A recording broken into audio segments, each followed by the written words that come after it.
स्वागत है दोस्तों। आरंभिक हिंदी कविता से जुड़े हुए कुछ महत्वपूर्ण प्रश्न जो कि परीक्षाओं की दृष्टि से उपयोगी हैं। पहला, राम नरेश त्रिपाठी ने ग्राम्य गीतों का संकलन किस नाम से किया? उन्होंने जो ग्राम गीतों का संकलन किया, उन्हें इकट्ठा किया, उनका संपादन किस नाम से किया? कविता कौमुदी नाम से। राम नरेश त्रिपाठी ने मदन मोहन मालवीय जी की संस्मरणात्मक जीवनी भी लिखी है। किसकी जीवनी लिखी है? मदन मोहन मालवीय जी की संस्मरणात्मक जीवनी। किस नाम से? 30 दिन मालवीय जी के साथ, 1942 ईस्वी में। छायावादी कविताओं से पूर्व राम नरेश त्रिपाठी जी ने 3 खंड काव्य भी लिखे हैं। राम नरेश त्रिपाठी जी ने प्रबंध काव्य नहीं, खंड काव्य लिखे हैं। कौन कौन से? मिलन, पथिक और स्वप्न। ये 3 खंड काव्य थे राम नरेश त्रिपाठी जी के। मैथिली शरण गुप्त जी की रचना भारत भारती में राष्ट्रीय चेतना और राष्ट्रीय भावना और साकेत में भक्ति भावना का प्राधान्य है। मैथिली शरण गुप्त जी ने अपनी भारत भारती नामक रचना में पूरी तरह से राष्ट्रीयतावादी चेतनाओं को आश्रय दिया है, उन्हें उत्कर्ष दिया है, आगे बढ़ाया। और वहीं साकेत में भक्ति भावना दिखाई पड़ती है। तो आप इन्हें ध्यान रखेंगे कि एक ऐसा कवि जिसमें राष्ट्रीय चेतना और भक्ति भावना दोनों का प्राधान्य है। अब देखिए साकेत में वे क्या लिखते हैं, ये पंक्ति परीक्षा की दृष्टि से उपयोगी हो सकती है। वे कहते हैं कि राम, तुम मानव हो, ईश्वर नहीं हो क्या? विश्व में रमे हुए नहीं सभी कहीं हो क्या? और दूसरी तरफ भारत भारती में वे लिखते हैं, राष्ट्रीय चेतना जो है वो प्रश्न पूछती है कि हम कौन थे, क्या हो गए हैं और क्या होंगे अभी, आओ विचारें आज मिलकर ये समस्याएं सभी। यानी हम कौन थे, हमारा इतिहास कैसा था, हमारा प्राचीन गौरव कैसा था, हमारी संस्कृति कैसी थी, और आज हम क्या हो गए हैं, पराधीन हो गए हैं, और क्या होंगे अभी, आओ विचारें। विचार करने की बात है, मिलकर ये समस्याएं सभी। मैथिली शरण गुप्त जी ने ये भारत भारती में लिखा है। तो ध्यान रखिएगा, ऊपर की पंक्ति साकेत से है और ये भारत भारती से है। ये परीक्षाओं की दृष्टि से आपके काम आ सकती है। किस कवि ने कभी भी सरस्वती पत्रिका में अपनी रचनाएं नहीं भेजी? एक ऐसा कवि जो तमाम आग्रहों के बाद, बार बार कहे जाने के बावजूद, महावीर प्रसाद द्विवेदी जी कहते रहे, आग्रह करते रहे, लेकिन उन्होंने अपनी रचनाएं सरस्वती पत्रिका में नहीं भेजी। वो थे श्रीधर पाठक। श्रीधर पाठक का नाम आरंभिक हिंदी कविता, जो आधुनिक खड़ी बोली की कविता थी, उस दौर में पहले स्वच्छंदतावादी कवि के रूप में श्रीधर पाठक जी का नाम आता है। अब उसकी समस्या ये थी कि श्रीधर पाठक जी स्वच्छंदतावादी धारा के केंद्रीय रचनाकार थे और महावीर प्रसाद द्विवेदी जी अनुशासन की धारा के केंद्रीय चरित्र थे। तो एक तरफ एक कवि ऐसा था जो स्वच्छंदतावादी विचार और उसकी धाराएं थी, उसका लेखन पूरा स्वच्छंदतावाद पर था, और दूसरी तरफ द्विवेदी जी ऐसे स्वच्छंदताओं को अनुशासन में बांधते थे।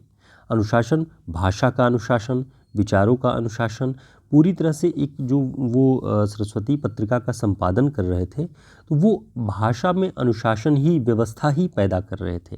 तो एक तरह से ये विषमता दिखाई पड़ती है, जिसकी वजह से ऐसी संभावना की गई है रामस्वरूप चतुर्वेदी जी के द्वारा कि उन्होंने अपनी रचनाएं नहीं भेजी है। ये इसके प्रमाण भी मिलते हैं।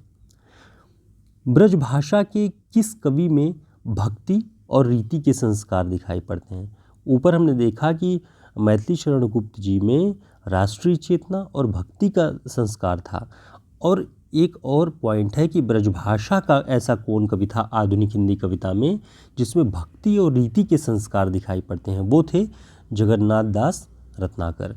जगन्नाथ दास रत्नाकर एक तरह से आधुनिक हिंदी कविता में अंतिम ऐसे कवि थे जो ब्रजभाषा को उत्कर्ष तक उसकी कह सकते हैं कि उस ब्रजभाषा में रचनाएं की। उद्धव शतक उनकी बहुत प्रसिद्ध रचना है।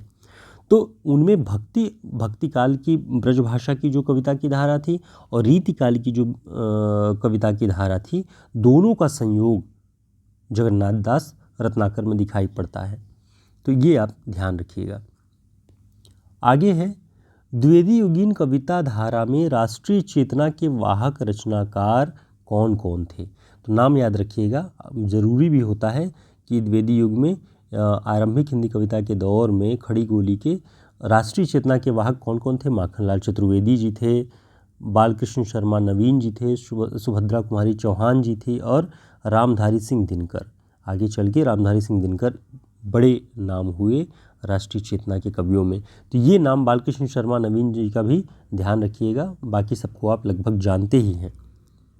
द्विवेदी युगीन हिंदी गद्य लेखन में अधिकतर पत्रकारिता और निबंध कला से संबंधित रचनाएं लिखी गई। उपन्यास भी इसके पहले लिखे जा रहे थे, भारतेंदु युग से भी और इधर भी, लेकिन जो प्रमुखता थी पत्र पत्रिकाओं के संपादन में ये पूरा का पूरा दौर लगा रहा। और सबसे ज़्यादा जो जिस विधा में रचनाएं लिखी गई वो निबंध। इसीलिए ये कहा गया रामचंद्र शुक्ल जी के द्वारा कि हिंदी गद्य का उद्भव निबंधों में विशिष्ट रूप से दिखाई पड़ता है। तो ये चीज़ें, सारे पॉइंट्स आपको ध्यान रखने चाहिए। ऑब्जेक्टिव प्रश्न जो अब तक हम पढ़ते आते हैं, उसके अलावा हमें थोड़ी सी गंभीरता के साथ इन विषयों को देखना ज़रूरी है। जो भी हिंदी साहित्य के इतिहास के पॉइंट्स आपके लगे हुए हैं, एक अध्येता के तौर पे भी आपकी एक समझ भी होनी चाहिए सारी कविता धाराओं के बारे में, सारी प्रवृत्तियों के बारे में, जिससे आप उन ऑब्जेक्टिव जो प्रश्न आते हैं, जो रचनाओं के नाम पूछे जाते हैं, जो प्रवृत्ति परक नाम पूछे जाते हैं, वो आपके कॉन्सेप्ट क्लियर होंगे। तो इस दृष्टि से हमने यह प्रयास किया है कि कुछ ऐसी बातें आपको बताई जाएं जिससे कि आप रिलेट कर सकें। जब भी आप द्विवेदी युग की रचनाओं को या उनके रचनाकारों के बारे में या कोई अन्य तथ्य पढ़ें, तो आपको थोड़े से आइडियाज़ रहें कि इस दौर में क्या हो रहा था, क्या लिखा जा रहा था। तो ये सारी बातें हम आपके लिए लेकर मौजूद थे। और आप चाहें तो हमारे नोट्स अवेलेबल हैं प्रिंट में भी और ई बुक के रूप में भी, जो आपको सुविधा हो।